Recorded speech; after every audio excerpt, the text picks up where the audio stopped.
Hi everyone, we hope you're doing well. We're hanging in there though honestly, we haven't been getting much sleep lately. Today, we want to answer a question we get a lot: how do we publish our audiobooks? First, we post most audiobooks on Patreon as paid content. They stay paid for a few months. After that, they become free to listen to on Patreon forever. A few weeks later, we post them on other places like YouTube, Facebook, and Twitter, X. Lately, things have been a bit slow in terms of new members. So we'd love your help. Please share our site with your friends or in places like Facebook groups, Twitter, X, Discord, Reddit, or novel forums. Even one share can really help us grow. Thanks so much for your support. Judging by the layout and scale of the planned renovations, the cathedral would rival the grandeur of ancient Tehran structures like the Cologne Cathedral, but its details far surpassed its terrestrial counterpart. Carved reliefs of the emperor's triumphs, intricate stained glass windows depicting saints and martyrs, and even a massive organ designed to fill the ship with sacred hymns were all part of the plans. However, the practical side of Kayvaan couldn't ignore the absurdity of such a project. On a warship, every meter of space was critical.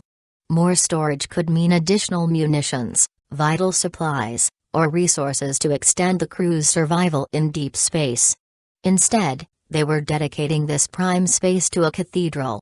Kayvaan couldn't help but question the rationale behind it. Wasn't this a bit too extravagant? Perhaps extravagant wasn't even the right word. It felt outright absurd.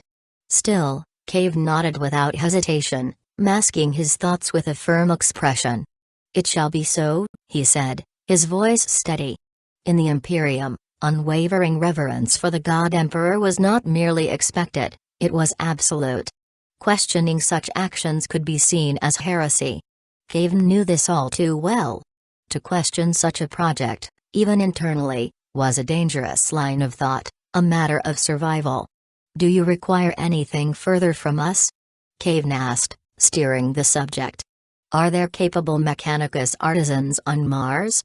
Magos's lips curled into a faint, knowing smile. "Rest assured.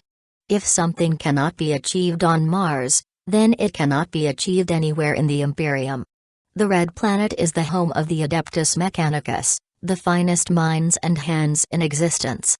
"That is good to know," Kayvaan replied, nodding. "I look forward to seeing the finished chapel." "Please, continue." "Of course, Lord Kayvaan," Magos said. "After the chapel, we'll begin augmentations to the Apothecarian. It will be fully equipped for both combat surgeries and implantation rites for our warriors. Additionally, we're removing the dorsal macro cannons on the lower deck to install 4 drop pod launch bays. Most wars among the stars inevitably require ground deployments, and these bays will allow for rapid insertion of strike forces to planetary surfaces." Kayvaan nodded. "Ground deployments are the teeth of the Raven Guard. That will suffice." He paused before shifting slightly forward, his tone low but deliberate. "But what of the weapons? We require precision, Magos, not blunt instruments. Have you something to match our doctrine, or are you offering indiscriminate devastation again?" The Magos's mechadendrites twitched in what might have been amusement as he slid a data slate across the table. "I believe this weapon meets your requirements. Orbital lance arrays capable of precise targeting and focused devastation. I believe this weapon meets your requirements. Orbital lance arrays capable of precise targeting and focused devastation," Magos said, placing a data slate before Kayvaan. "Focused devastation, you say?" Kayvaan leaned forward, scanning the schematic. "How accurate are we talking? From lighting the candles on an altar to reducing a fortress 3 levels deep to molten slag," Magos replied with a faint smile. "Acceptable," Kayvaan said, nodding. "I'll need 4 of these lance arrays and a launch platform integrated into the strike cruiser to deploy and retrieve them." Magos's mechadendrites whirred as he etched the request onto his scroll. After a brief pause, he asked, "Forgive me, Lord Kayvaan, but may I inquire? What purpose will this weapon serve?" "Standard bombardments from the ship remain quite sufficient for most campaigns." Kayvaan leaned back, his tone measured. "Standard bombardments lack control. Saturation fire has its place, but it's far from ideal for striking singular targets. A cruiser like ours cannot always hold an advantageous firing position. Worse yet, conventional bombardment allows the enemy to track our attack vectors back to their origin. This ship is newly commissioned, Mago's, and we cannot risk its loss. These Lance satellites, on the other hand, are efficient, expendable, and easily replaced. Should the enemy destroy one, it is of no great consequence. Logical, Mago's conceded with a bow of his head. The last task remaining is the refurbishment of the hab blocks and leisure facilities, 3 training halls, a stratagem, and a reserve hangar for auxiliary craft. Modifications will take 2 Terran months, with the servitors already engaged. That concludes my report. Well done. Kayvaan gave an approving nod. Any other matters concerning the cruiser? Mago's optics dimmed slightly. There is one thing, my lord. Protocol requires you to name the vessel. Kayvaan sighed, fingers drumming on the desk. Of course. Another name to conjure. Very well. Call her Ebony Shadow. That has a certain dignity to it. Now, what of Darius? His gene screening is complete, Mago's replied. A viable match has been found in the archives. Lord Darius meets all requirements for the operation, and surgery may commence once the cruiser is battle-ready. Excellent work, Mago's, Kayvaan said, dismissing him with a nod. You are dismissed. Go recharge, your cogitators deserve it. Mago's joints hissed as he bowed, the faint hum of servos filling the silence. Thank you, Lord Kayvaan, he said before departing the chamber. Once alone, Kayvaan retrieved a thick stack of dossiers from his desk.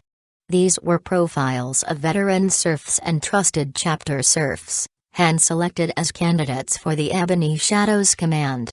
Though the role held modest significance within the chapter hierarchy, aboard the vessel, the chosen captain's authority would be as absolute as Kayvaan's own. Every crew serf, servitor, and thrall aboard would obey without question, for the captain's word would carry the will of the chapter master. Kayvaan scrutinized each parchment, absorbing every detail, every mark of merit, and every picked capture. Hours passed before he narrowed the selection to 3. But names on a page were not enough, he would need to test them personally. A creaking door disturbed his focus.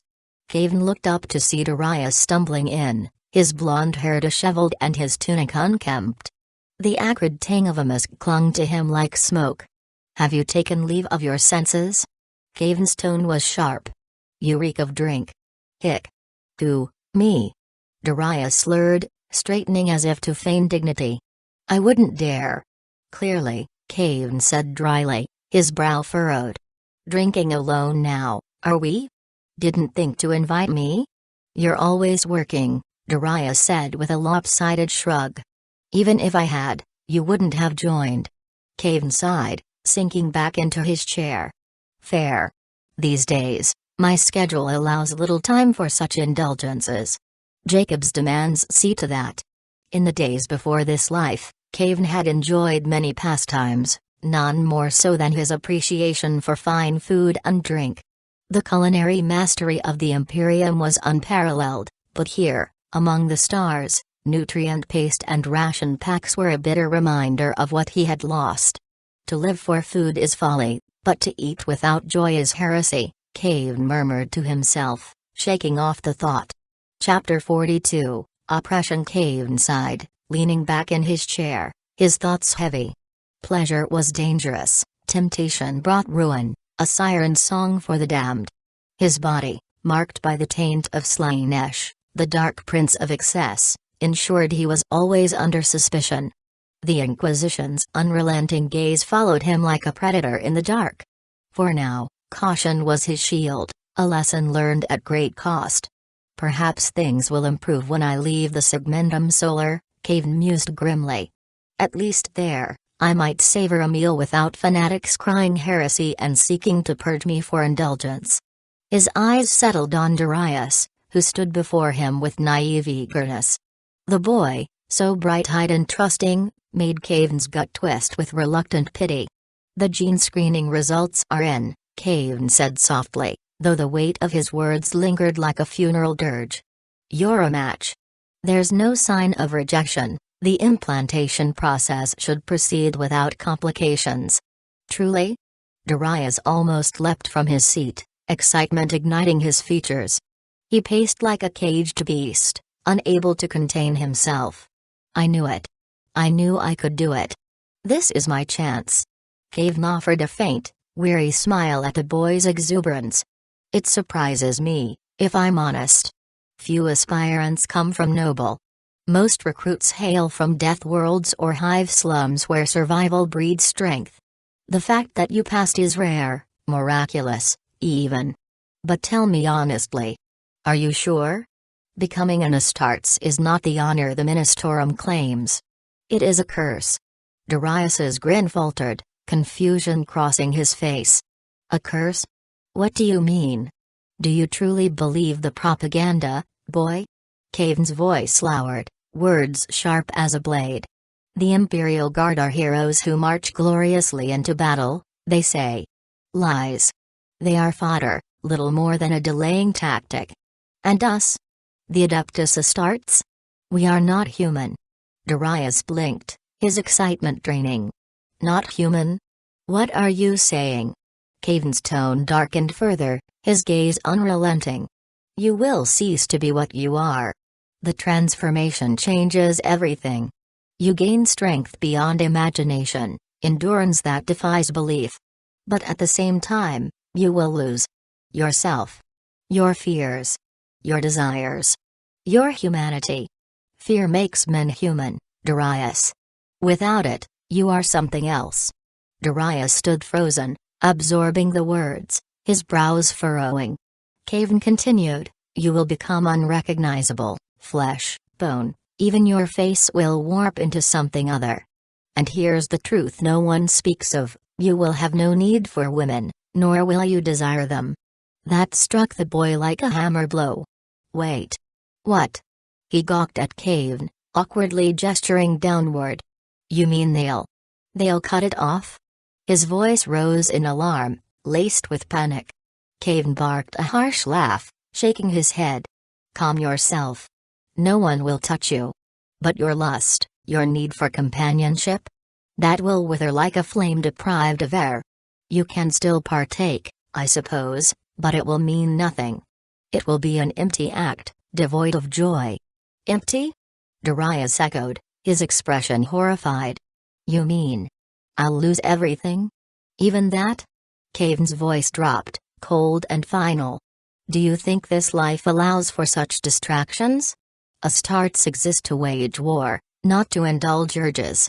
You will lose all semblance of a normal life, and the truth is, he met Darius's stunned gaze with grim finality.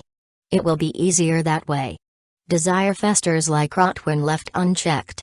Silence hung between them, thick and oppressive. Darius's youthful confidence fractured, his face a storm of doubt and unease.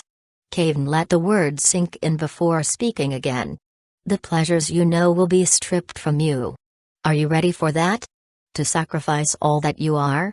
Darius hesitated, his hands clenching into fists at his sides. A moment passed before he lifted his chin, resolve flickering in his eyes. I can endure it. I've made my decision. I want to leave. I want to fight. Kayvaan sighed, his expression softening, though it did little to hide the bitterness in his voice. I don't understand you. You're a noble, wealth, luxury, and ease have been handed to you since birth. And yet, you wish to abandon all of it for the hell of war. Don't tell me you seek some foolish sense of purpose? Darius's face darkened. He glanced quickly over his shoulder, as if ensuring no one else could hear. When he leaned in close, his voice was a hushed tremor. I'm afraid, he whispered. I can't stay here. I can't survive here. Kayvaan leaned back, frowning. Why? He asked, his tone steady but curious. Darius's voice brimmed with excitement, almost spilling over. I was scared before, too scared to even say it. But now it doesn't matter. Things are different. He paused, his eyes lighting up with fervor. I want to become one of the Space Marines. Space Marines aren't afraid of anything. I want to leave this place, get away from all these creatures. I want to speak my mind freely and, one day, die proudly on the battlefield. No fear. No hesitation. I want to stand tall and face life head-on. I want to be stronger. Yes, Space Marines are fearless, Kayvaan agreed with a nod. But what are you so afraid of? Everything. Everything here. Darius stepped back with exaggerated movements and flopped onto the couch. He gestured wildly before falling into a quiet, almost haunted voice. Every breath of air feels wrong, like it's laced with suspicion. Every glance is probing, like they're peeling away your soul. The streets are littered with cameras, electronic eyes tracking your every move. It's everywhere, this constant surveillance. He let out a hollow laugh. Even when I drink, I can't let myself get drunk. You know why? Because I can't trust anyone. Informants are everywhere, willing to sell you out for the smallest reward. It's suffocating, like living under the weight of invisible chains. You can't see them, but they're there. Always there, tightening around your thoughts until you don't dare to even think freely. Kayvaan scratched the back of his head, his expression thoughtful. He'd heard of similar things in another world but had never experienced them firsthand. Is it really that bad? Is it that bad? Darius sat up, staring directly at Kayvaan with an intensity that bordered on manic. Let me tell you a story. I had a friend, a good guy, from a remote galaxy. He came from a wealthy family, generous and full of life. He was the kind of person who lit up a room just by being there. Then one night, he got drunk and said something he shouldn't have. Kayvaan's curiosity was piqued. What did he say? Darius hesitated, his voice dropping to a near whisper, as though the walls had ears. He said, "The Emperor created the universe?" What nonsense. Those sisters are insane. He chuckled nervously, the sound hollow. Can you believe that? He actually said that. Out loud. In public. Kayvaan's eyes widened slightly. What happened? Chapter 43, What It Mean? The whole place went dead silent. Darius's voice grew distant as he recounted the moment. The chatter, the laughter, the music, everything stopped. It was like someone had hit a giant pause button. People froze in their seats, too scared to even look at each other. Then, slowly, everyone just left. Dispersed like ghosts. I remember sitting there, heart pounding, terrified someone had overheard. I prayed that no one reported him. I hoped he'd be okay. He paused, staring at the floor. But he wasn't. 3 days later, he vanished. Just like that. No warning, no explanation. One day he was there, and the next, he was gone. No one dared to ask what happened. It was like he'd never existed.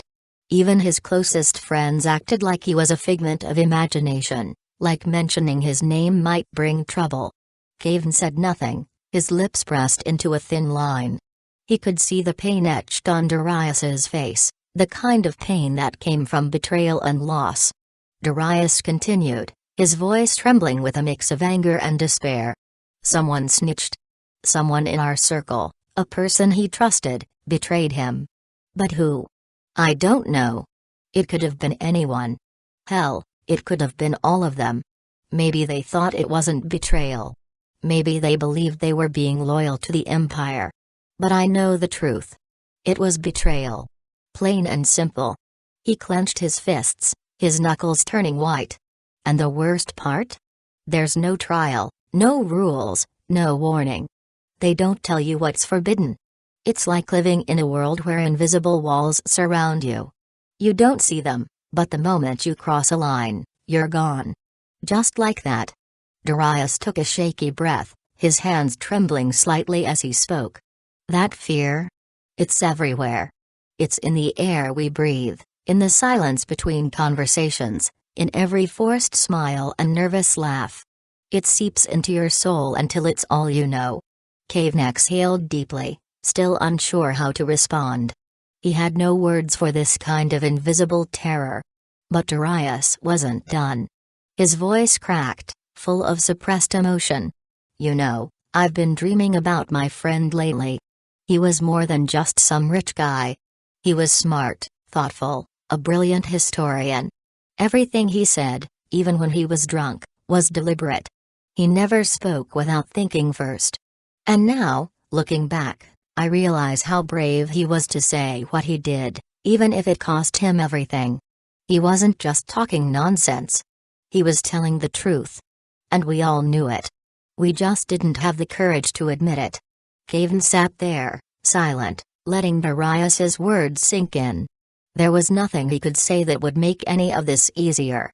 So he listened, offering the only comfort he could in a galaxy that seemed to have none. Meanwhile, somewhere else in the galaxy, a Inquisitor is confused.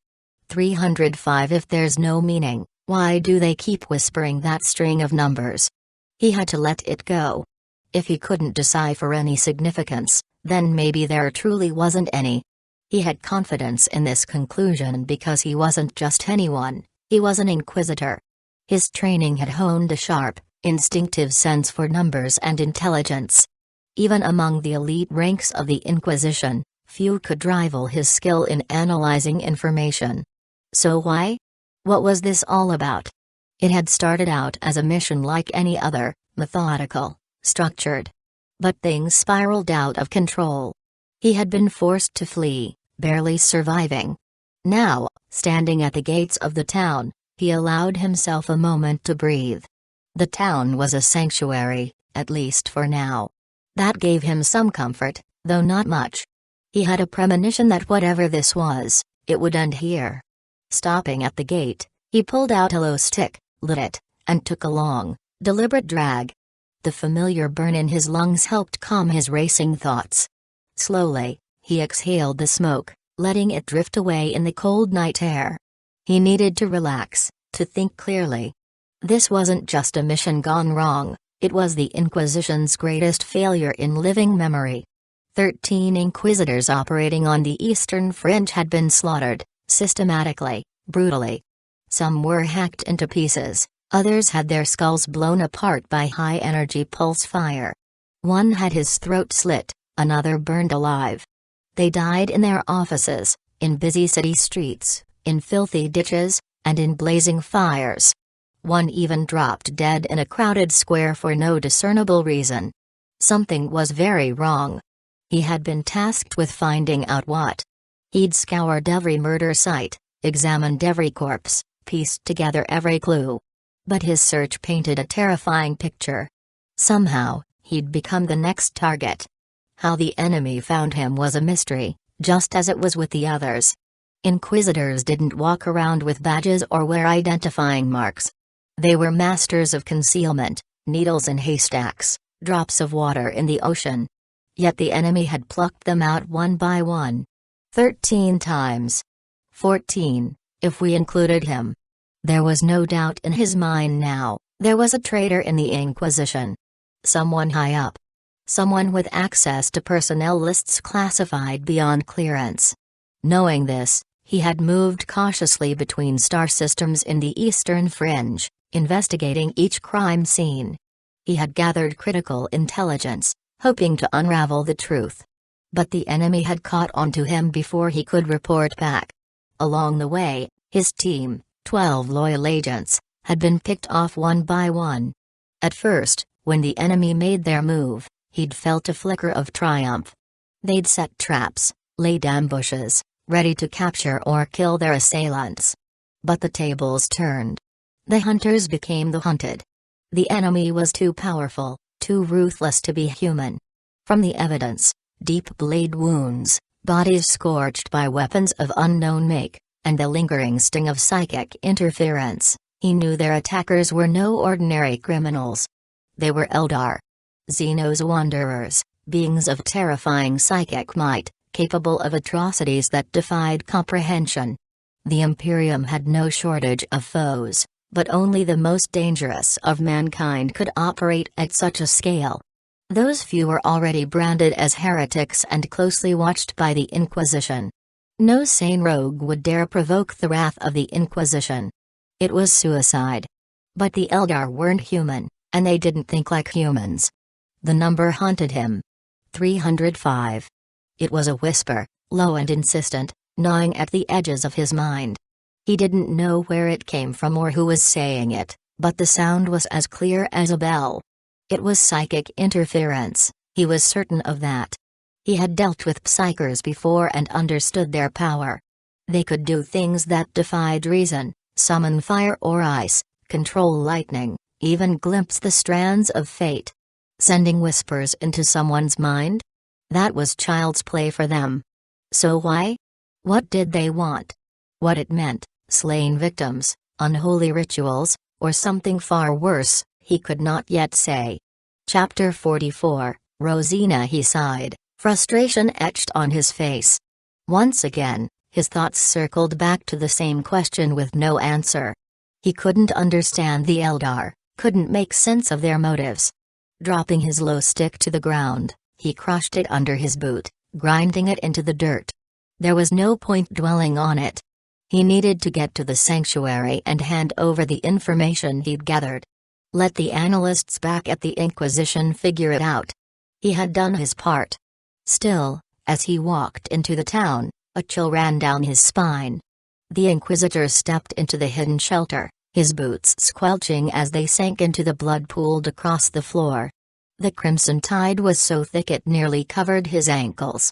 Bodies were sprawled in every direction, their lifeless eyes staring into nothingness, their faces frozen in expressions of disbelief and terror. The air was heavy with the metallic stench of blood and death. Everyone here was dead. At the center of the room, a young man with a muscular build was tied to a desk.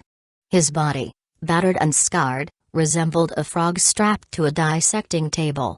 Standing before him was a slender figure cloaked in dark fabric. The figure's hood obscured their face, but a small scalpel glinted in their hand. With unsettling grace, they sliced off a thin piece of flesh from the man's shoulder, as if performing a delicate art. 401, the cloaked figure said crisply. Her voice was light and clear, but it was underscored by the shrill, broken screams of the young man strapped to the table. His agony echoed through the dark chamber. As his cries faltered into hoarse gasps, she tilted her head thoughtfully. Efficient, but not optimal. Their resilience is impressive, though crude. I need more time. The Inquisitor inhaled sharply, steadying himself before speaking in a cold, measured tone. Who are you? The figure turned toward him with languid grace, a mocking smile curling on her lips. Her movements were impossibly fluid, a predator cloaked in beauty. She offered an exaggerated, theatrical bow, her shadow stretching like a spider across the blood-stained floor. Allow me to introduce myself, she purred, her voice dripping with cruel amusement. I am Rosina, Farser of Alaytok. Your kind call us Eldar, though you are not worthy of the name. What you are is insignificant, and yet you have crossed into our affairs. The Inquisitor chose his words carefully, hoping to buy time. I've gone by many names, but none that would mean anything to you. I'm simply one among thousands who serve the Imperium. Rosina chuckled, a sound as unsettling as it was melodic. She reached up and pulled back her hood, revealing a face of stunning beauty. Her features were strikingly human, save for her pointed ears and the almost hypnotic elegance in her every gesture. But what unsettled the Inquisitor most were her eyes. A trace of madness flickered within them, sharp and unrelenting. She glanced at the Inquisitor standing by the door and shook her head as though pitying him. Humans truly are strange creatures. Your names mean nothing to me, and yet you offer them anyway. You understand your insignificance, and yet you still insist on trying to prove otherwise. Look at him. She gestured at the young man strapped to the desk. 402. Another pitiful scream. Don't you understand your fate? You're all just prey, born lowly, destined to die lowly. Your doom in this corner of the galaxy was decided long before you arrived. The Inquisitor's voice was steady but tinged with frustration. I don't understand. Our peoples once fought side by side. On Cadia, your warriors and ours stood together against the forces of chaos. Why have the Eldar turned their blades on former allies? Allies? Rosina let out a derisive laugh. You speak of Ulth's misguided pact, their hopeless crusade alongside your dying Imperium. We Alaitosians have never shared such delusions. Even so, the Inquisitor pressed, his gaze hardening, why torment our soldiers like this?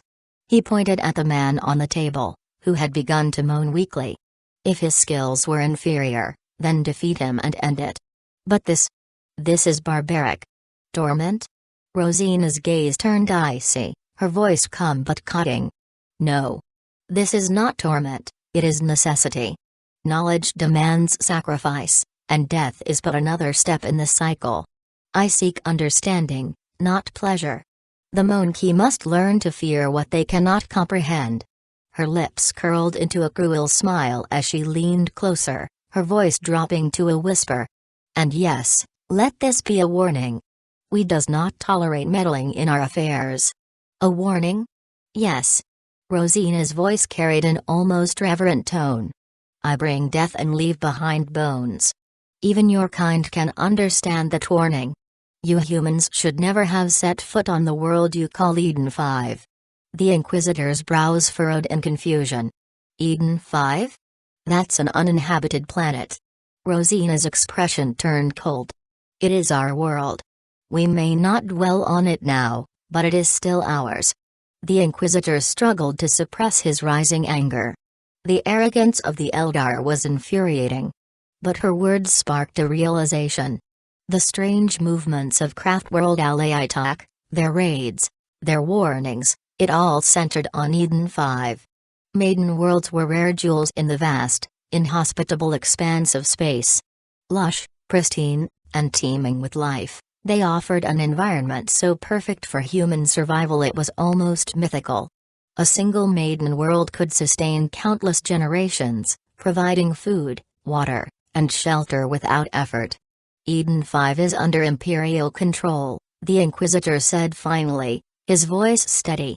Our forces are already establishing colonies there. This, he gestured to the carnage around him, is preparation for war, isn't it? You're planning to reclaim it. Rosina's lips curled into a slow smile. Perhaps. Or perhaps this is simply the beginning. Either way, the message is clear, you should never have come. Enough has been said. I'm tired of you, Rosina said, her voice tinged with mockery. Besides, what's the point of you worrying about these things? I'm just the messenger. No matter what you've done or what you plan to do, we both know there's no corner of the galaxy that can escape the gaze of Eldar's rangers. A sly smile spread across Rosina's face as she raised her hand with lightning speed. In an instant, she drew a Sharingan pistol, an elegant but deadly weapon, and pulled the trigger. The Inquisitor didn't let his guard down for even a moment, but Rosina's speed was unnatural, far beyond human capability. He only managed to raise his hand in a futile attempt to shield his face before a storm of monomolecular discs shot out, slicing through him with ease. A heartbeat later, the Inquisitor was nothing more than a pile of flesh and shattered bone. Blood pooled around the remains, spilling freely onto the ground. Rosina watched the collapse of the human body with something between fascination and delight. Her lips parted slightly as she licked them, savoring the primal thrill coursing through her veins. No matter how many times she witnessed such a sight, it always awakened a beastly, almost uncontrollable impulse within her. Chapter 45, Why Me? The video ended abruptly. With a sharp click, white light filled the small room, dispelling the grim imagery of the recording. Elizabeth stepped into view, wearing her pristine white sororitas habit. The slits in her uniform offered glimpses of long, toned legs, while her heels clicked against the polished floor with authority. She was striking, undeniably beautiful, her presence commanding attention. A figure like hers could stir desires even in the most pious of men, if not for the fact that she was a judge of the Inquisition, someone no sane man would dare approach lightly. To Kayvaan, it felt like a waste of such beauty. Shaking off those lingering thoughts, Kayvaan leaned back and studied the woman. "What the hell was that?" he asked, gesturing toward the now blank screen. "A horror vid?"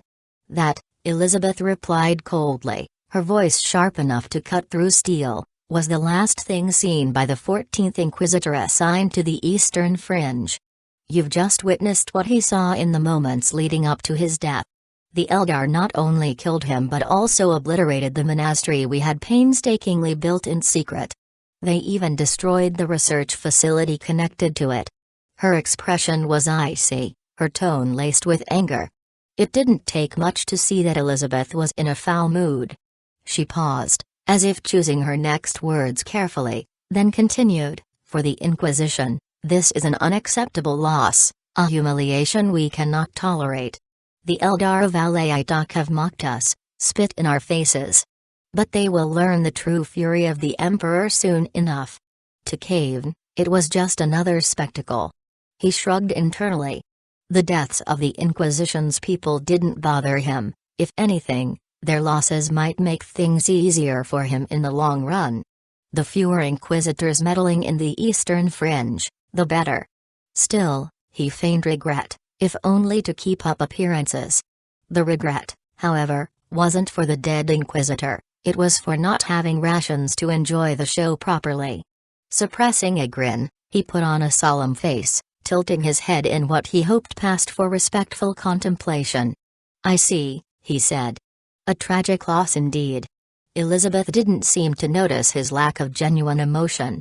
Instead, she stepped closer, her piercing gaze locked onto his.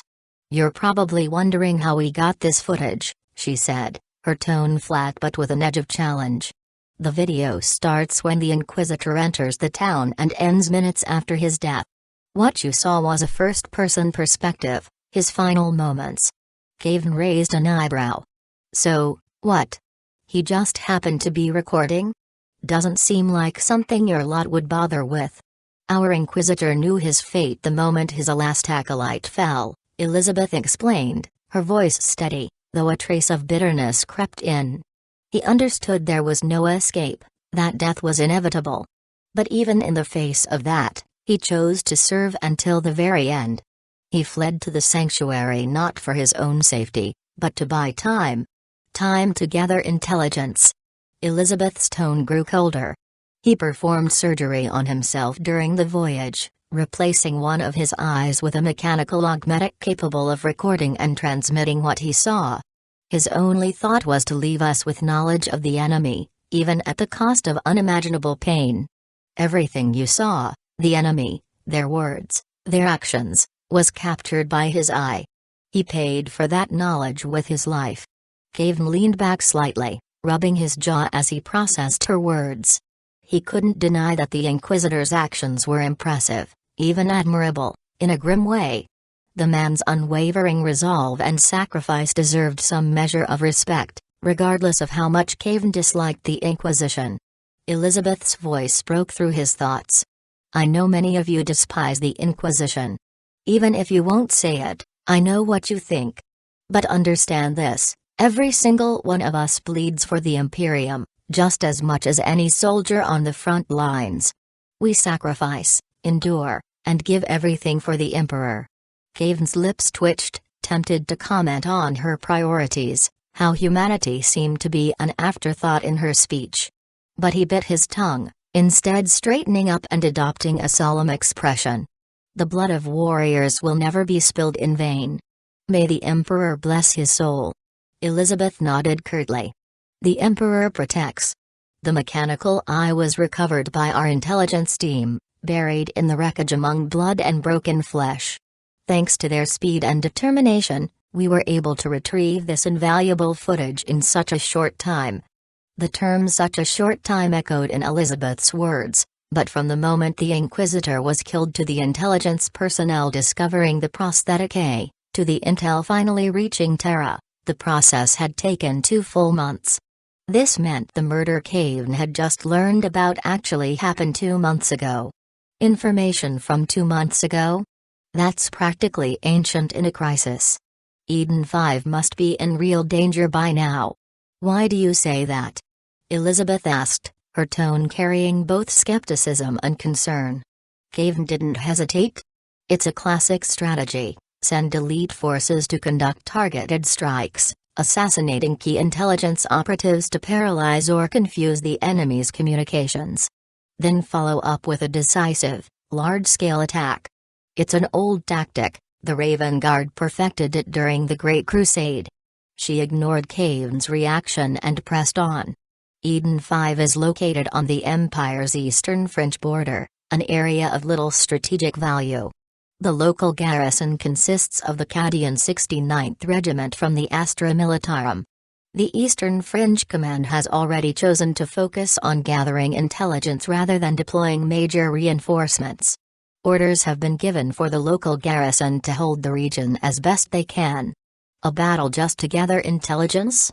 Kayvaan murmured. It's an effective method, he admitted reluctantly. There's no room for lies or misdirection on the battlefield. A real fight exposes the truth about both sides. But still, it'll come at the cost of the Canadian 69th Regiment being wiped out. That's the Guardsmen's fate, I suppose. Even Space Marines meet their end on the battlefield. Regular soldiers don't stand a chance against this kind of assault. Still. He hesitated. Why sacrifice them specifically? Was it because of their number? 69 is well, never mind. Elizabeth's voice cut through his wandering thoughts. We should receive updated reports by the midpoint of our journey. Wait, Kayvaan said, narrowing his eyes. You said we? What do you mean by that? Exactly what I said, she replied casually. I came here not just to share information, but to ask you to join our front. I'll be traveling on your ship.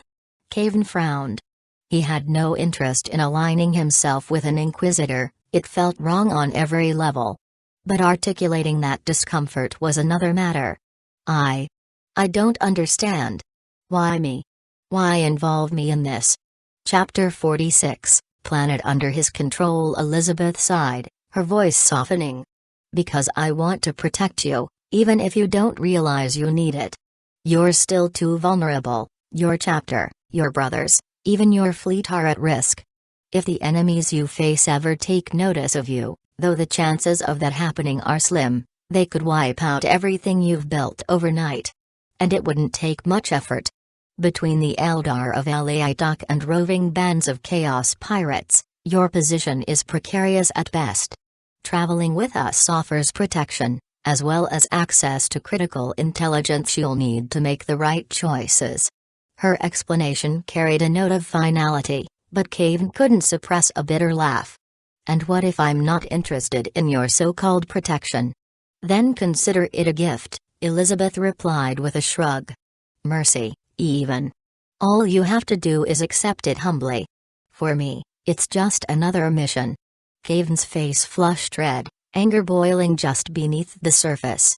His fists clenched, and his posture radiated a dangerous energy, like a predator poised to strike. For a moment, Elizabeth wondered if he would lash out. But the tension drained from his body as quickly as it had built, and he let out a weary sigh. What an infuriating truth, he muttered. He stared at the floor for a long moment before raising his gaze. Fine. When do we leave? The fleet departs in 5 days, she answered simply. Understood. Kayvaan stood, signaling the end of the conversation. If that's all, I'll prepare for the journey. I'll board your ship shortly before departure, Elizabeth added. We'll be ready to welcome you, he replied flatly, turning on his heel and striding out of the room. Kayvaan passed through a series of heavily secured corridors before stepping into the bustling streets of the Lion's Gate spaceport. This was the third subport, one of 13 expansions built to accommodate the Imperium's ever-growing needs. The ancient spaceport, once a symbol of strength, now strained under the weight of modern traffic. He paused by a massive observation window, where the silhouette of his ship loomed against the star-filled void. Its design was unlike anything else in the fleet, a ship that seemed to belong to another era entirely. It resembled a massive ancient sailing vessel, with a towering mast and enormous black sails adorned with the silver emblem of a rose. The symbol of his chapter, the Black Rose. The Black Rose was the most prized asset of the Kayvaan family. It had been under the control of the family heads for generations, a symbol of their power and legacy. Named after the family emblem, the Black Rose was now Kayvaan's to command. Compared to standard void-faring cruisers of the Imperium, the ship was relatively small. However, as an exploration vessel, it surpassed warships in every critical area: speed, endurance, and operational efficiency. Kayvaan navigated through the bustling port, passing multiple security checkpoints with ease. After quick scans and verification, he reached the designated docking bay. A guard clad in a finely detailed carapace uniform hurriedly saluted him, and Kayvaan returned the gesture with a casual nod before boarding the Black Rose unimpeded. The ship's interior was nothing short of breathtaking. It bore an air of old-world majesty, resembling the gilded halls of a noble estate more than the austere confines of a void ship. Plush crimson carpets lined the deck, and the walls were adorned with intricate tapestries and relics from forgotten ages. As Kayvaan walked the corridors, the subtle rumble of the ship's plasma drives resonated like a heartbeat beneath the hull. After taking a series of sharp turns, he arrived at the bridge. An elderly man with neatly groomed curls of white hair stood waiting by the bulkhead door. He exuded the poise of a veteran void servant, a figure who seemed born for service among noble lords. The old man offered a respectful bow. Kayvaan acknowledged him with a nod and strode to the command throne, the bridge's central seat of authority. Made of rich sandalwood lacquered to perfection and padded with fine furs, it left no doubt about its purpose, a throne fit for a leader of consequence. Without hesitation, Kayvaan settled into it and asked, "How are the preparations for the Black Rose?" The old steward, Williamus, stepped forward, placing a steaming cup of green tea on the ornate tray beside the throne. "Everything is ready, Master. The cargo and supplies were secured yesterday. The ship is prepared to depart at your order." Kayvaan picked up the teacup, blowing gently across its surface. He took a sip, the fragrant brew filling his senses. "This tea is excellent. Where is it sourced?" "It hails from the mountain estates of my home world, Master," Williamus replied with a faint smile. "Should it please you, I will ensure it remains stocked." "Good," Kayvaan said, setting the cup aside. "Now, tell me about my holdings and the previous head of the family." Williamus straightened, his voice carrying a note of quiet reverence. "In our homeland, the previous head of the family is known as the Rose that never withers. Legends surround them, some claim they have lived for millennia, others whisper of eras beyond reckoning. Facts are scarce. My grandfather's grandfather entered their service as a child, yet to this day, the tales persist." Kayvaan arched an eyebrow. "Still alive? And doing what, exactly?" "The previous head has withdrawn to a great fortress palace. None are permitted to enter, and no one has glimpsed them in living memory. Yet, instructions are delivered monthly, without fail, from a single high window." "You have never been inside?" "No one has, Master," Williamus replied solemnly. "Even I, as chief steward, have never looked upon their face." Kayvaan rubbed his chin thoughtfully. The air of secrecy clung like smoke. "Unusual. But let's move on. What of my territory?" Williamus nodded and retrieved a data slate from a nearby cogitator terminal. He flicked it on, scanning its contents before speaking. "Master, your domain spans 3 star systems and 18 planets. All, in principle, bend to your will and owe you fealty. Spare me the ceremony. Just the key points." "Yes, Master," Williamus said, scrolling quickly. "You have 1 Forge world, an Agri world, a Hive world, a Feudal world, 2 Feral-class worlds, and 12 Death worlds." Kayvaan's brow furrowed. "Death worlds? Explain." "Of course. Within the Imperium, each planet is classified based on human viability. Death worlds are those where survival is near impossible. They include planets dominated by predatory flora and fauna, others plagued with endless volcanic upheavals, plasma storms, or atmospheres toxic to the unprotected. Some are frozen spheres locked far from their stars. And the Forge World? A Forge World is a factory world dedicated to the Omnissiah's sacred industry. The Forge World in your system, designated Ferrum 3, orbits the Reach star. It is compact, closer in scale to a moon, but its manufactorums can sustain entire regiments with arms and war gear. I see, Kayvaan said, leaning back into the throne. Continue. Chapter 47, Dangerous Thought. The agricultural world, a planet with 85% of its surface dedicated to cultivated land, aquaculture farms, and livestock operations, stretched endlessly beneath the stars. Only a handful of sprawling cities broke the monotony of the vast plains, with most of the population scattered across countless rural settlements. The purpose of this world was singular: agriculture. Though the agri-world known as Agran Reach, now under Kayvaan's dominion, was not yet fully optimized, it still produced enough sustenance to feed the Forge World and the sprawling hive population of his civilized world. The civilized world was among the Imperium's broadest classifications for human-inhabited planets. Self-sustaining and technologically stable, such worlds often served as vital hubs of trade, governance, and culture. In Kayvaan's case, his civilized world could even be mistaken for a garden world, owing to its fertile lands and pristine landscapes. Kayvaan glanced at Williamus. "Tell me about the feudal world and the barbaric worlds," Kayvaan said thoughtfully. "Why do feudal worlds persist at all?" A feudal world, Williamus began with patient clarity, is a planet where technology has stagnated, rarely advancing beyond black powder. These worlds often possess rigid hierarchies and entrenched traditions. Most inhabitants are descended from ancient colonists of the Dark Age of technology.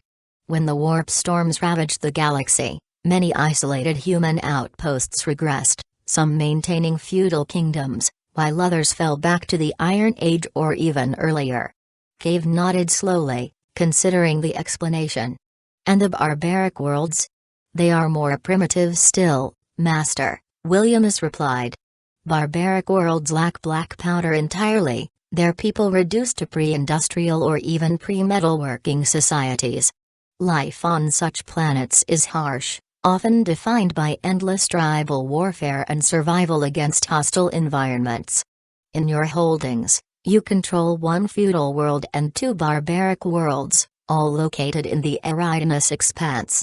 Your Forge World, Agri World, and Hive World are in the Agran Reach. Finally, the Nivelus Abyss is home to 9 Death Worlds." Kayvaan frowned slightly, eyes scanning the star map spread out before him. The regions under his control were clearly defined. The Agran Reach was the backbone of his domain, its developed worlds formed a stable foundation for his ambitions. Eridanus Expanse, on the other hand, remained neglected, its inhabitants trapped in medieval stagnation. The Nivelus Abyss was different, a wasteland of hostile death worlds, harsh and unyielding. Kayvaan tapped the map with a gloved finger. "The Inquisition may find such places useful," he muttered. "I wonder if the woman would agree to such an arrangement. Not that it makes much difference if she refuses." Pushing those musings aside, Kayvaan straightened. "I have a general understanding of my domains now. When time allows, I'll visit each of these planets myself. For the moment, prepare the captain's cabin. I will be hosting some distinguished guests." Williamus's pale brows arched slightly in curiosity. "Distinguished guests, sir? May I know their identities to make the appropriate arrangements?" "No need for extravagance," Kayvaan replied, exhaling tiredly. "Keep it simple. A female inquisitor from the Inquisition is arriving, but fanatics care little for such trivialities." At the mention of the Inquisition, Williamus stiffened visibly but quickly regained his composure.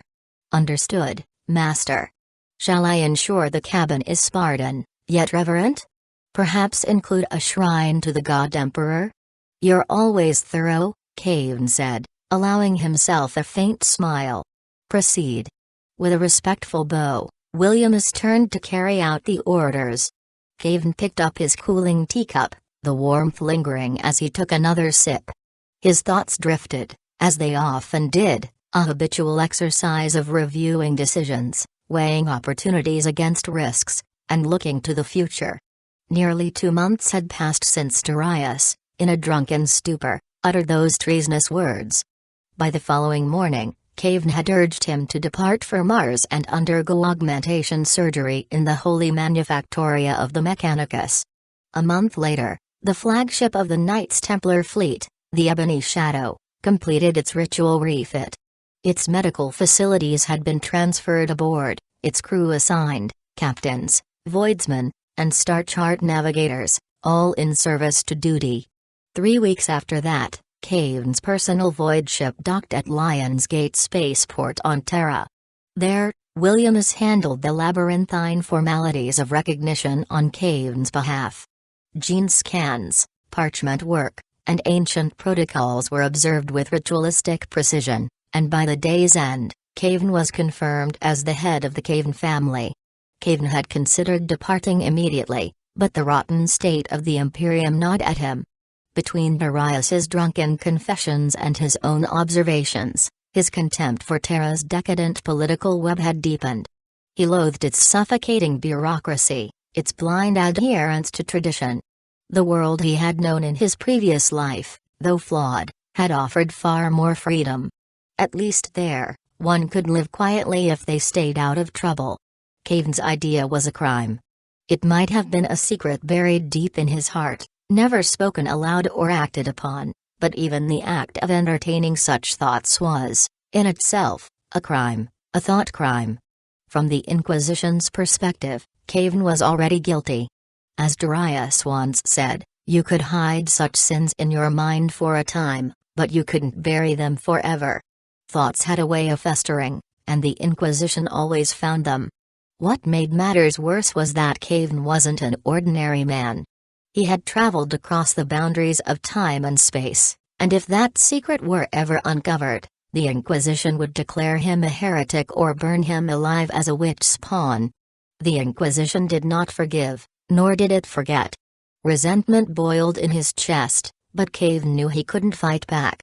He wasn't some naive idealist chasing lofty visions of justice. Every world was steeped in its own brand of unfairness, and most learned to ignore it. It wasn't worth losing everything. If he could not defy them, he had no choice but to hide. He had considered fleeing, to the eastern fringe. The Imperium's reach was weakest there, beyond the Astronomican's guiding light. In those distant and uncharted regions of space, beyond the Emperor's will, perhaps he could find a measure of peace. But fate rarely allowed such reprieve. When the Inquisition summoned him to accompany them, it was as though the stars themselves had fallen. Refusal was not an option, and worse still, he was ordered to serve flawlessly under a woman whose presence swayed like a storm cloud. It was a curse, an omen of doom. Rubbing his temples, Kayvaan pushed back his frustration. He wasn't searching for glory or revolution. He wanted only a simpler existence, free from the grinding chaos of this life.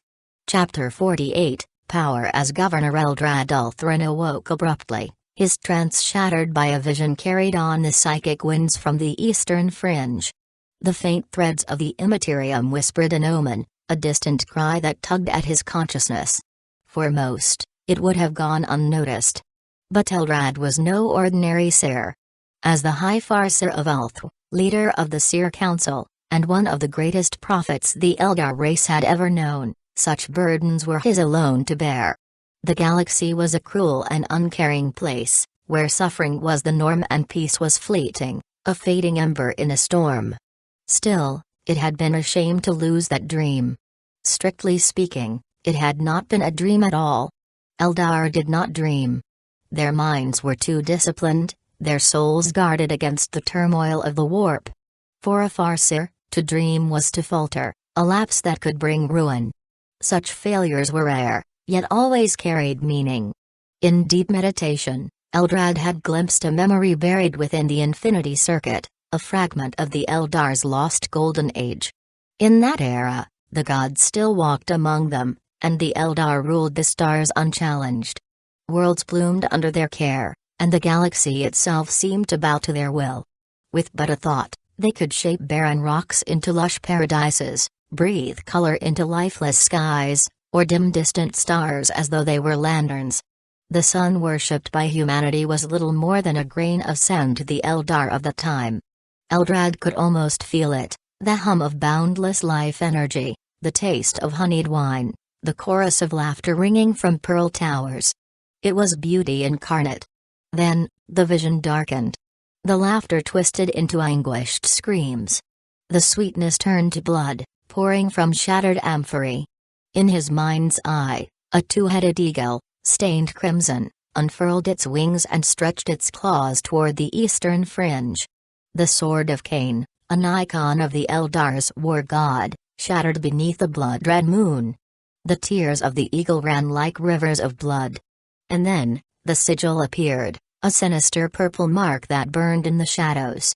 The symbol of slain Nesh, she who thirsts. A full purple moon, bracketed by two crescent shapes, glowed with malevolence. The meaning was clear. A cataclysm was coming to the eastern fringe. The two-headed eagle was the Imperium of Man, and the shattered sword foretold doom for the Alayite craft world, often known as the Clan of the Eagle Eyes. Blood would stain the stars, and Slaanesh would strike in the chaos. For a moment, Eldrad's thoughts turned to intervention. But he stilled himself. The path of prophecy demanded patience. Acting before the time was ripe could prove disastrous.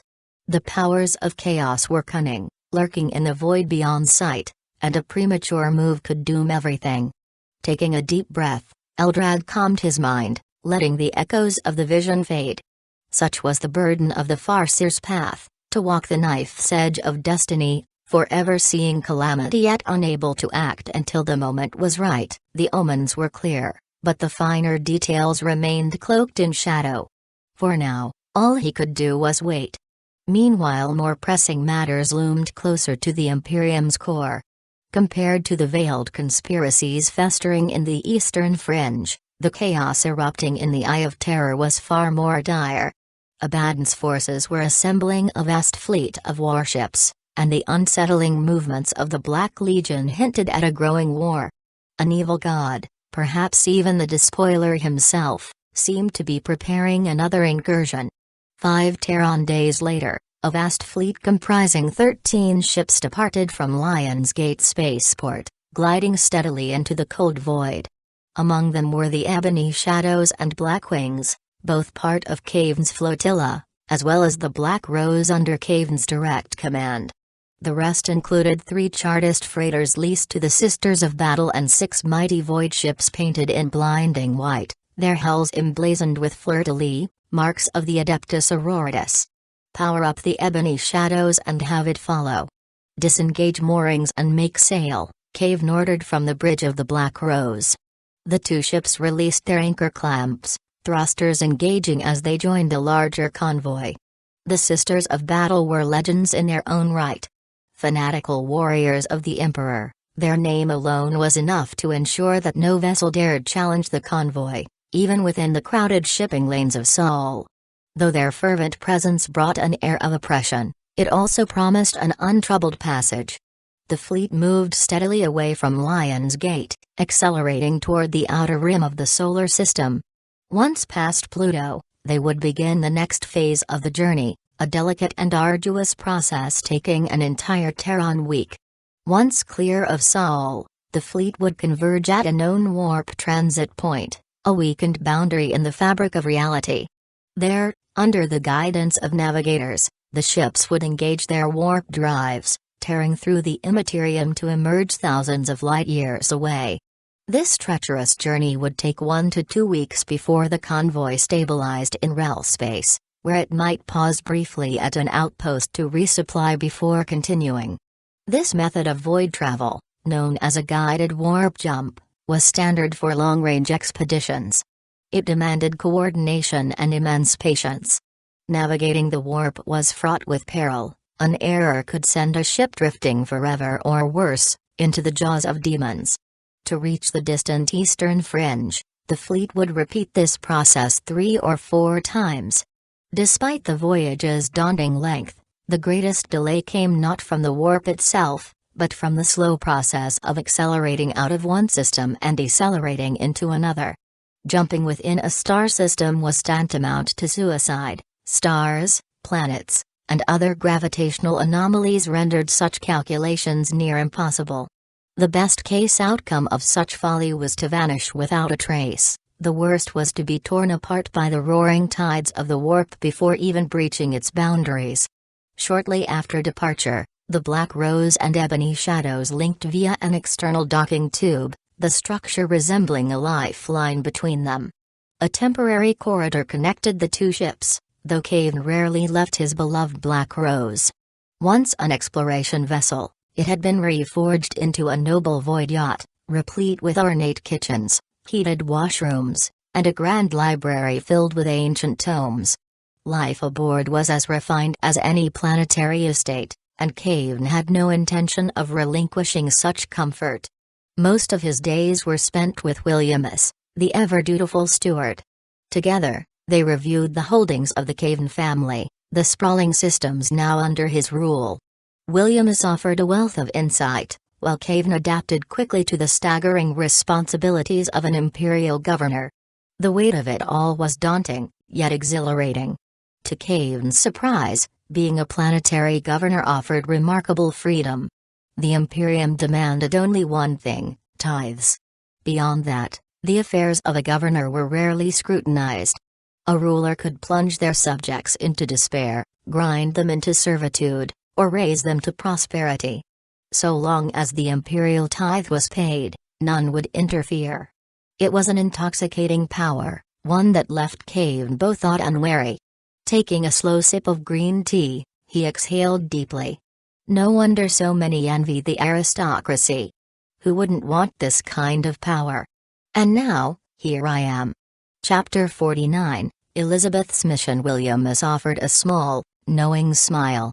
It gets better, Master. The Kayvaan family's holdings are far beyond the reach of direct imperial control. The tithes we pay are symbolic at best. Compared to nobles dwelling in the Segmentum Solar, our wealth is considerable. Kayvaan's gaze darkened thoughtfully. That explains it. There's no way anyone would willingly settle this far from Terra without some incentive. How much of the family's fortune do I control now? Williamus lowered his head and mumbled a number under his breath. What? Kayvaan froze for a moment, staring in disbelief. But he quickly snapped out of it, his face turning red with anger. He shot to his feet, shouting, "That's all?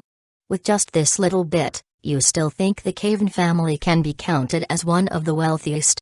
What can you even do with that amount? It's not even enough to buy a hab on Terra." Williamus sighed, realizing he had to tread carefully. He began explaining in a calm and clear manner, leaving no room for misunderstanding. To put it simply, the Kayvaan family had always maintained a unique but pragmatic approach to wealth, a mindset that persisted through generations. Unlike most noble houses, who often stockpiled their fortunes in hidden vaults, the Kayvaan dynasty believed that wealth only served a purpose when used. The principle was straightforward: idle treasure is dead treasure. It cannot feed armies, clothe citizens, or even power a single ship. Its role is to flow, invested and spent to build something greater. This doctrine shaped every decision made by the dynasty. The previous governor, adhering to this tradition, saw gold not as a symbol of status but as a means to uplift the dynasty's holdings. Hoarding riches in vaults full of thrones and plundered relics was wasteful in his eyes, a barbaric relic of lesser minds. Instead, he funneled everything into progress. Of course, what others called spending, he called investing. Kayvaan took a deep breath. He couldn't deny his own understanding of finance was as shallow as a water basin. In his eyes, wealth was about stacks of thrones glittering before him, the sheer joy of counting them in silence. He still saw economics as a strange mix of trickery and sophistry. But Kayvaan was no fool. With a sigh of resignation, he muttered, "Fine. Then tell me, what exactly did my ancestors spend it all on?" Williams answered without hesitation. Most of it went into the reclamation of Reach. The undertaking spanned millennia, an immense effort given our dynasty's stretched resources. 9,000 years ago, Reach wasn't much more than a death world, barely fit for a penal colony. Its thin atmosphere meant anyone stepping outside needed full void-rated suits, or they'd suffocate in seconds. Kayvaan narrowed his eyes, listening intently. The reclamation of Reach was no legend, it was fact. Once, Reach had been a lifeless rock, devoid of even bacterial life. Its jagged terrain, wind-worn and unyielding, stretched under a sky choked in dust storms. By day, temperatures soared past 800 degrees Celsius, enough to warp iron. By night, they plunged to -40, a cold capable of freezing coolant lines solid. Survival had been unthinkable. In those early years, Kayvaan's ancestors must have been half mad. Yet through stubborn defiance and toil, they began to shape the impossible. Today, Reach is a jewel among imperial holdings. No longer a tomb world. Skies of perfect blue stretch above green meadows and thriving cities. Rivers of pure water wind through valleys, feeding crops that sway in warm breezes. Every vista, every stone, speaks of careful craftsmanship, a vision brought to life. Reach is now the kind of paradise chronicled in pilgrim dreams, a garden world drenched from oblivion. The cost? Beyond comprehension. Transforming Reach devoured resources that could have raised a dozen hive worlds or built 1,000 void ships. Thrones spent on its reclamation would stagger even the wealthiest forge lords. It was a labor as vast as the Emperor's own great crusade. Kayvaan shook his head, torn between awe and disbelief. They truly spent that much? It's hard to imagine, but they did it. I'll give them that. Fine. The money is gone. Now tell me, what about our defenses? What's the state of the Ferrum sector? Williams inclined his head, ready. Reach has its planetary governor's guard stationed across major cities, alongside a defense fleet in low orbit. The fleet consists of 12 warships and escort squadrons, but they are limited to void operations within the system. These are not Astartes cruisers, nor even fleet-grade vessels, but they'll suffice to keep the system intact for now. The Reach fleet was no ordinary fleet. Its ships, equipped with highly coveted warp drives, had the ability to jump across vast interstellar distances, a feat essential for navigating the Star Sea. However, such technology came at a heavy price. The Imperium maintained iron-fisted control over warp-capable vessels, with every ship meticulously registered through the Adeptus Administratum. Acquiring a warp-capable warship was no small task, even for powerful planetary governors or noble consuls. Due to these limitations, most governors settled for warships restricted to void operations within a single sector or system for their planetary defense forces. 12 battleships. Kayvaan muttered, his voice laced with a mix of surprise and satisfaction. That was more than he had anticipated. Tell me about my fleet. Do they answer to me? Yes, my lord. The Reach fleet sails at your command, replied the officer with a crisp nod. Kayvaan was still learning the finer details of his domain, gaining insight through these conversations. It wasn't wasted effort, though. After studying Imperial protocols and his vast responsibilities, he frequently visited the flagship Ebony Shadows. But most of Kayvaan's time was spent in the training chambers, sharpening his physique. He drilled the basics relentlessly, boxing techniques and combat stances, focusing on the subtle precision of his movements, awaiting the day when he would return to the battlefield. A month slipped by quickly. During that time, the fleet completed 3 warp jumps and finally arrived in the eastern fringe of the Imperium. It was then that Elizabeth emerged from her quarters for the first time since the voyage began. Without preamble, she strode into the study aboard the Black Rose, where Kayvaan sat immersed in reading. Elizabeth, Kayvaan greeted, looking up from his data slate. What brings you here? Now that we've reached the eastern fringe, I wanted to inform you that the fleet will disband soon, she stated plainly. Disband? Kayvaan raised an eyebrow, surprise flickering across his face. Elizabeth nodded. Yes. To counter Eldar infiltration, the Adeptus Sororitas will establish 3 permanent monasteries here, along with a hidden bastion. Once we land, the fleet will disperse. Our mission involves creating these footholds and launching an assault on Eden V. This will force the Eldar's attention, buying time for our agents to gather intelligence. Kayvaan narrowed his eyes. Shouldn't this be classified? Why tell me? Who said I was telling the truth? Elizabeth replied with a smirk, leaving him unsure whether she was joking. Chapter 50. The previous governor the Inquisition had secured permission to establish 3 monasteries on Reach. These facilities, while appearing as bastions of piety, served dual purposes, housing orphans and training reserves for the Adeptus Sororitas. According to tradition, once the girls reached 16, they would be sent to Nivalis III, the world governed by Canoness Elizabeth, for further training. It was a grim but structured fate. A method to replenish the sororitas ranks while instilling discipline and faith into the young. Whether the orphans considered it salvation or damnation was uncertain, but Kayvaan saw no reason to refuse. Fair enough, Kayvaan said, raising his hands in mock surrender. So, what do you need from me? A planet, she replied bluntly. Anyone will do, as long as it's unlikely to draw attention. Kayvaan blinked, momentarily caught off guard. That's vague. You're sure any planet will work? Yes, she confirmed. Among your holdings, the Nivalis Abyss system caught my attention. Specifically, Nivalis III. Kayvaan frowned, uncertain whether to laugh or argue. You do realize all 9 planets in Nivalis are death worlds, right? Nivalis III might have breathable air, but the surface is smothered in sprawling rainforests. The trees blot out the sky, and the predators lurking there make Katachan seem tame. It's a nightmare, 10 times worse than any Jurassic horror story. No settlements. No infrastructure.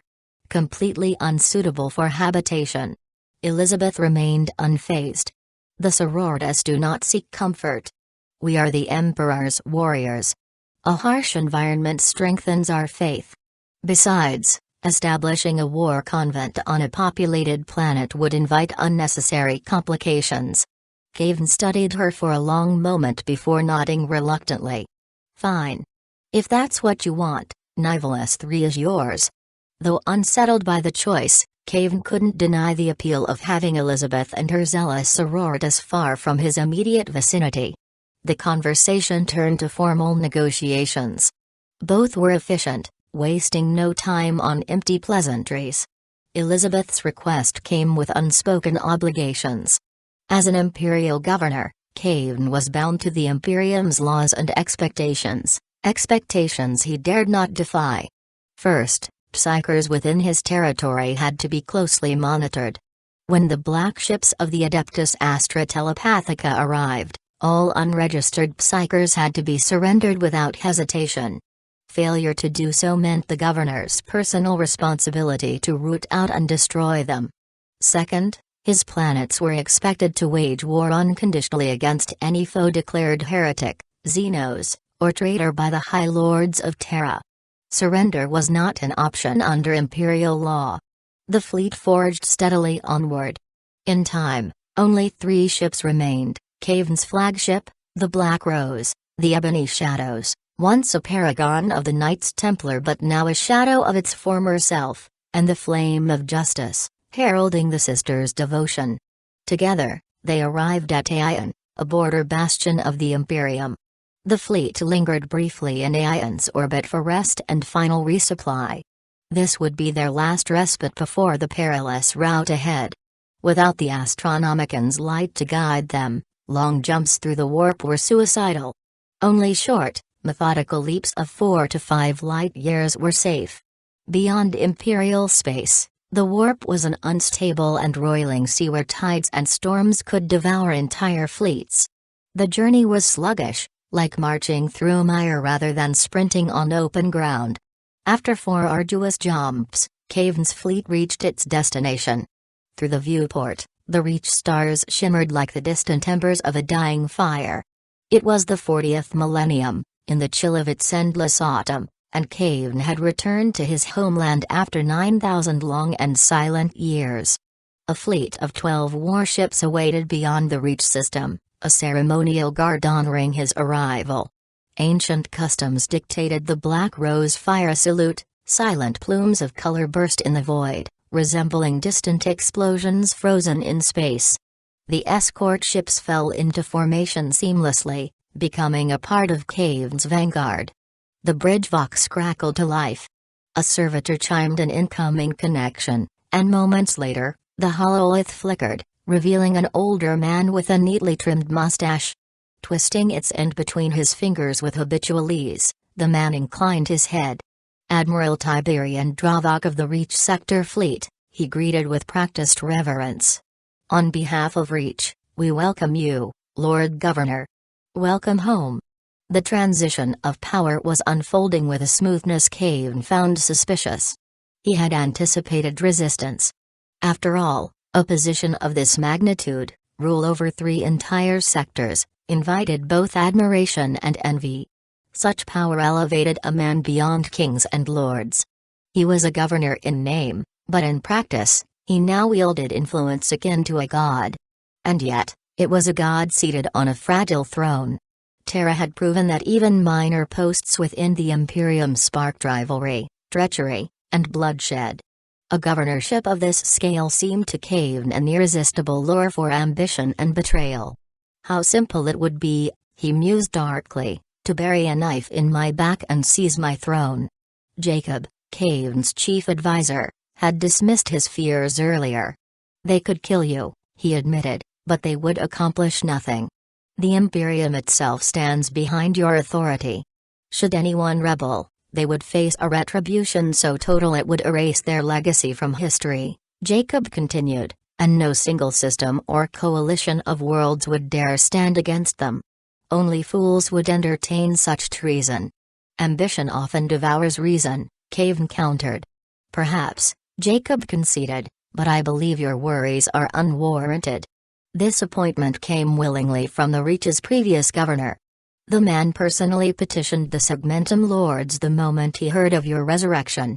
I suspect his reasons will become clear when you meet him.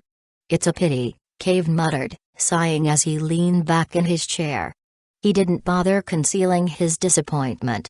Deep down, he had hoped for rebellion or conspiracy, something to sink his teeth into. He even welcomed the idea with quiet anticipation. Whatever arose, he had faith in his ability to crush it. Under the fleet's watchful escort, Kayvaan landed at Aquila Landing. The sprawling facility had been locked down for his arrival. Soon, he stepped onto Reach soil. A grand reception awaited him, followed by an elaborate 3-day ceremony that unfolded like a flawless ritual. For those 3 days, Kayvaan felt like an automaton, trapped in a carefully orchestrated performance. His butler and an entourage of adept officials ensured every detail was exact, leaving no room for misstep. When attended, Kayvaan held the governor's scepter, a cold symbol of absolute authority, and received oaths of loyalty from the planet's most powerful figures. If rebellion had been an option, its moment had passed. The transfer was complete. 2 days after his inauguration, a message arrived. The former governor extended an invitation to a palace no one else had ever seen. At last, the mysteries surrounding the transition might reveal themselves. A knock came at the door, steady and deliberate. The rhythm carried a practiced restraint, reflecting the discipline of a veteran retainer. Kayvaan glanced up from the data slates he had been reviewing and set them aside. Taking a measured sip of Rekoff, he said, "Enter." Chapter 51. The chief steward Williamus, his chief steward, stepped in, clad in a crisply maintained black uniform.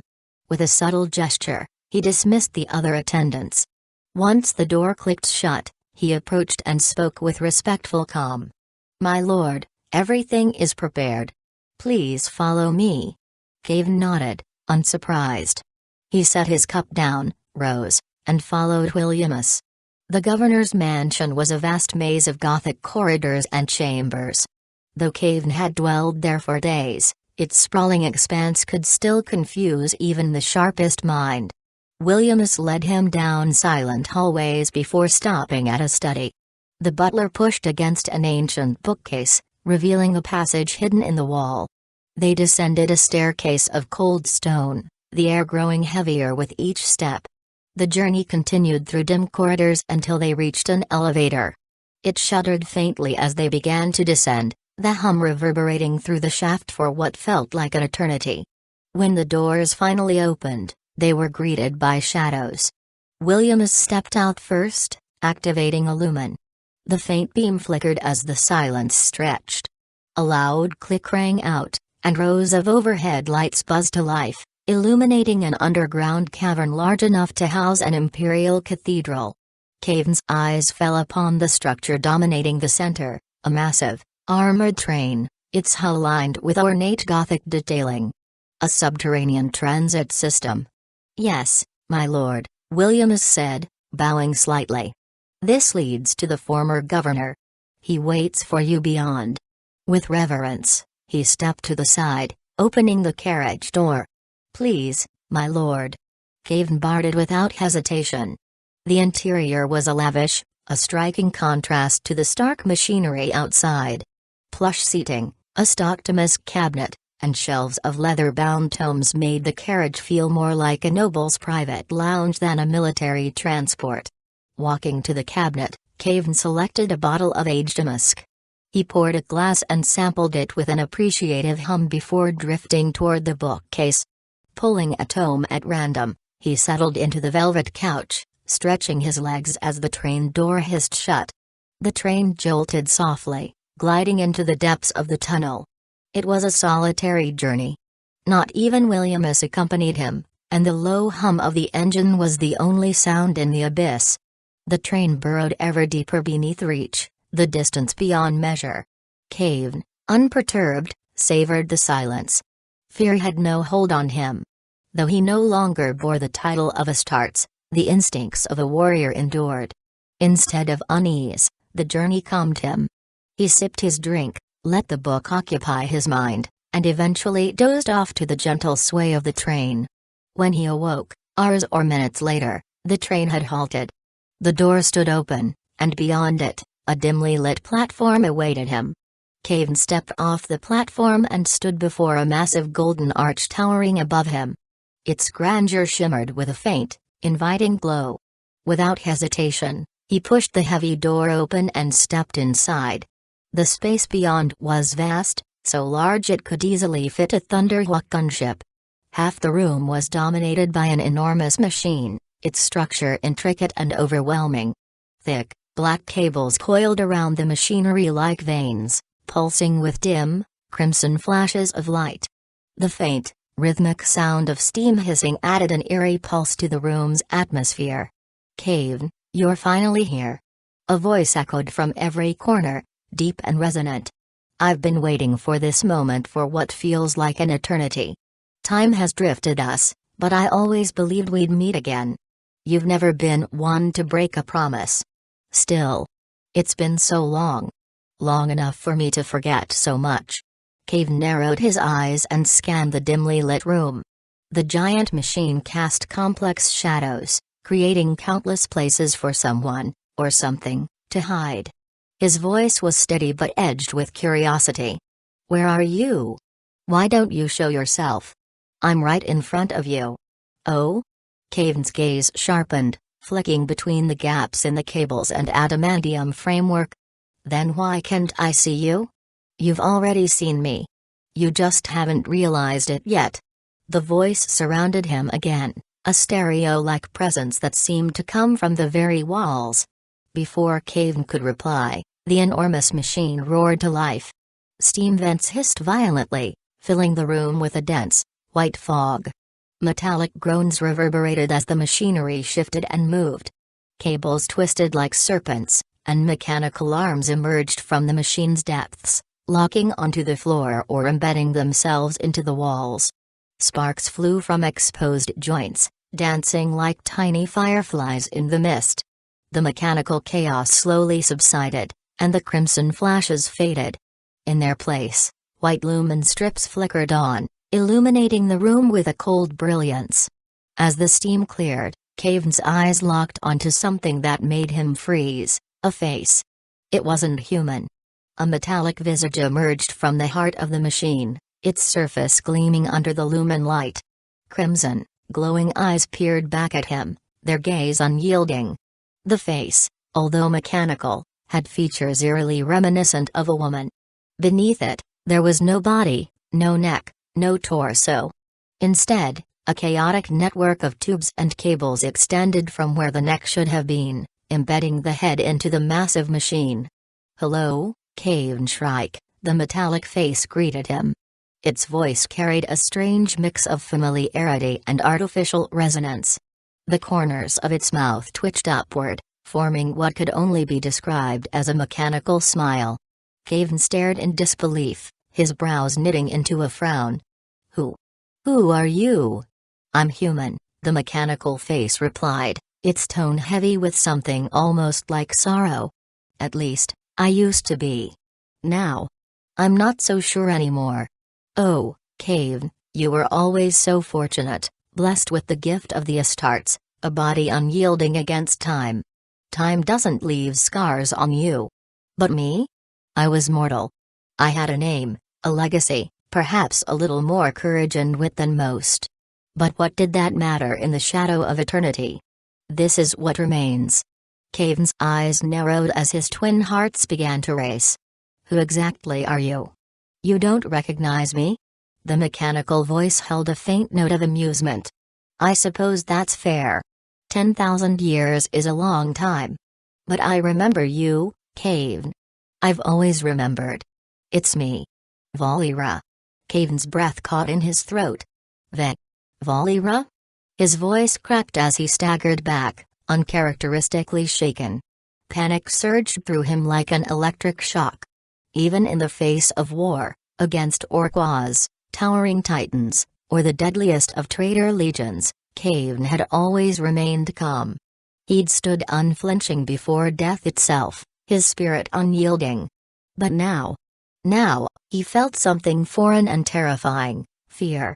"This can't be," he stammered, his voice trembling despite his effort to control it. "Valeera Shrike? That's impossible. It's been 10,000 years. You can't still be alive." "But I am. Though alive might not be the right word for what this is. I'm here, Kayvaan. My body is gone, but what remains of me persists.